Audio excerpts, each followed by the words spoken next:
1, 2, 3. Amis compatriotes, je vous souhaite avant toute chose un magnifique dimanche, une belle journée dominicale. On va se déplacer aujourd'hui, on va se mettre un peu en mouvement. C'est un peu la thématique de la journée aussi, puisqu'on va parler d'énergie. Donc l'énergie, il faut le mettre en mouvement pour que ça fonctionne, pour que ça fasse des petits. Alors chez moi, c'est déjà en Thaïlande, vous voyez, je vous montre un peu le décor. On est déjà à tomber de la nuit, il va être 18 h. Je vais vous faire un petit peu voyager, au sens propre comme au sens figuré. Alors, je fais attention parce que je suis en 2 roues. Hein, on y va. Hop, voilà. Alors, j'espère que vous êtes en pleine forme. Je vais vous répéter, hein, on va vivre un petit peu les mantras. Vous savez la différence qu'il y a entre croyance limitante et croyance aidante? Quelle est la différence entre les deux?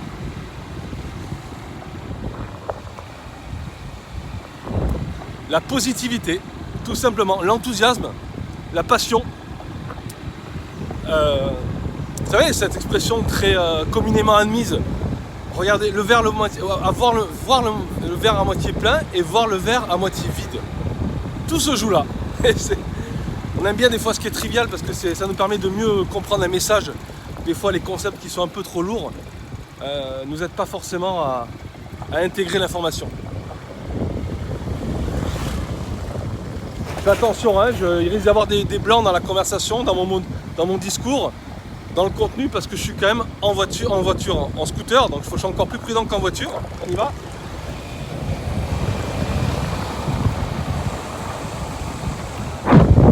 On va répéter, je vais vous confier le mantra que je répète depuis 2 ans et demi, celui qui accompagne mon quotidien, et notamment quand je suis en déplacement. Vous y verrez évidemment des inspirations de textes, de livres qui existent déjà, hein, je n'ai rien inventé, que j'ai mixé et que j'ai personnalisé et que j'ai fait mien. C'est ce qu'on appelle une croyance aidante parce que c'est une affirmation auto-positive. On y va. Aujourd'hui, ma parole sera impeccable. Quoi qu'il arrive, je n'en ferai pas une affaire personnelle, je ne ferai aucune supposition et je ferai de mon mieux. C'est-à-dire que je serai concentré, excellent et magnifiquement passionné dans tout ce que je fais.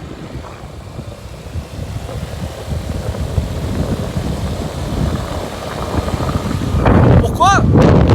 Parce que je peux obtenir tout ce que je désire dans la vie, mais je dis bien tout, si j'aide suffisamment de personnes à obtenir ce qu'elles veulent.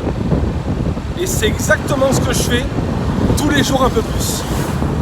Voilà les amis, voilà ce que je me répète tous les jours depuis 2 ans et demi. Alors il y a 2 ans et demi, moi-même je me trouvais un petit peu fou, je me regardais devant la glace, je me dis qu'est-ce que t'as répété ça sans arrêt.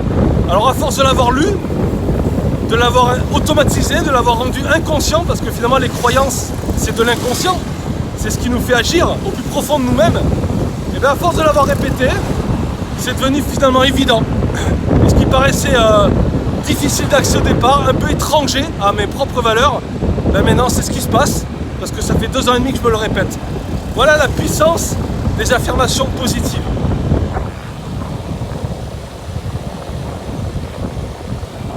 On va se garer par là.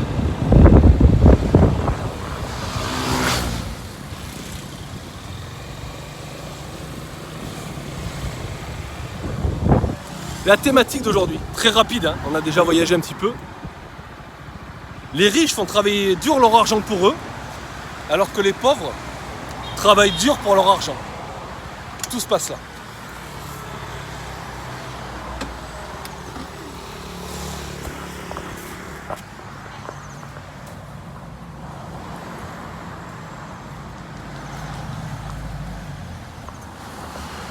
Avoir de l'altitude, hein, l'attitude égale l'altitude. Avoir un cap à suivre, une boussole, un GPS. Et ce genre de viewpoint nous permet aussi de garder le cap. Allez, alors, le temps que je prenne mes lunettes.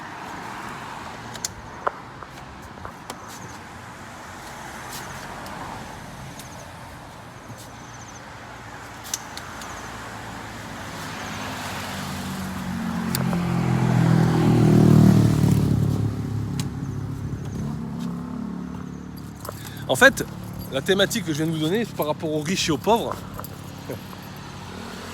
l'idée selon laquelle il faut travailler très dur pour faire fortune, c'est une foutaise. C'est une vraie foutaise. On va voir ensemble pourquoi.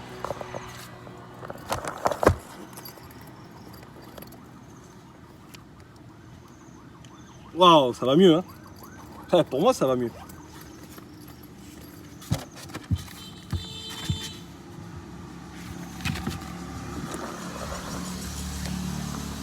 On va profiter du paysage et du soleil couchant, ce qu'on appelle aussi communément en anglais le sunset.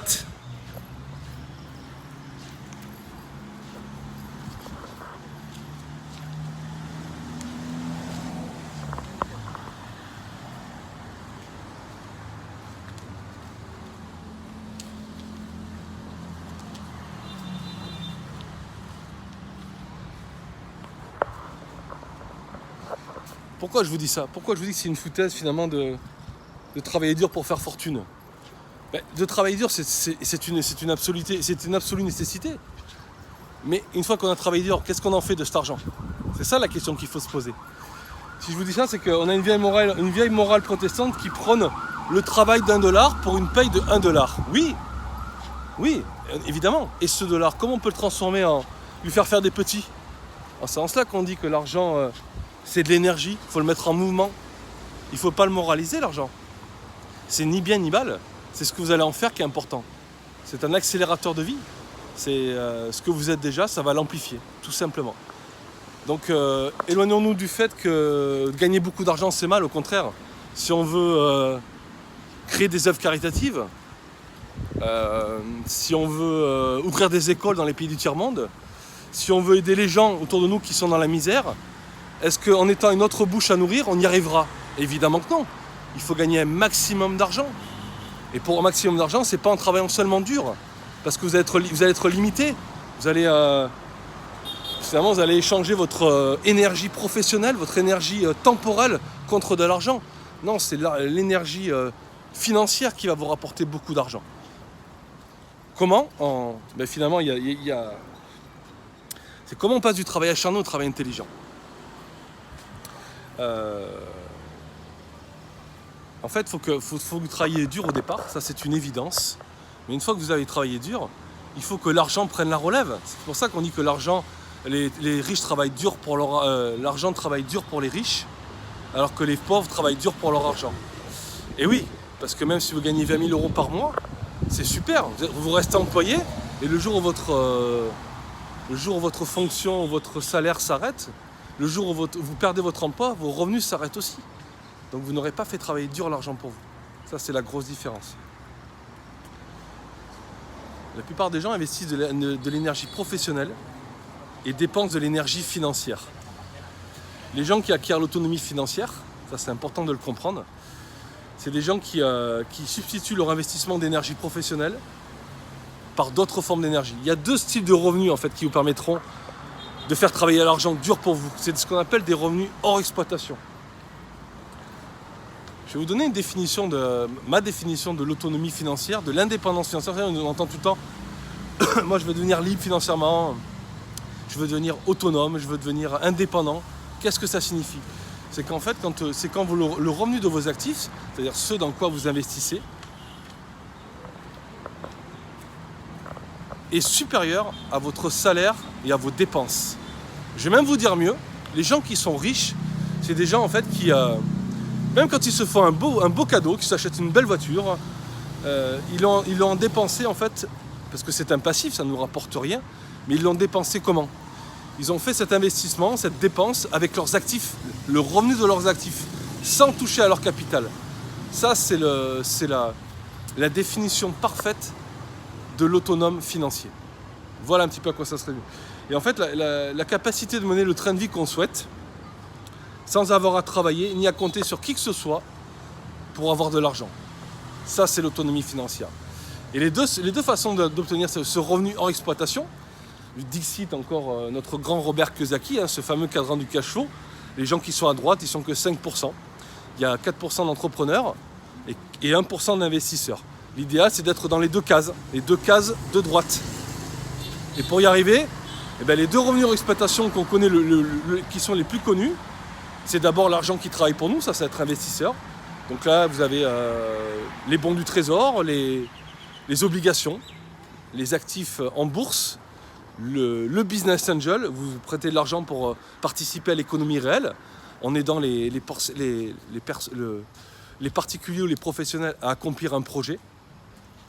Vous avez les marchés émergents, comme celui des crypto-monnaies, que vous savez qui me passionne depuis 5 ans.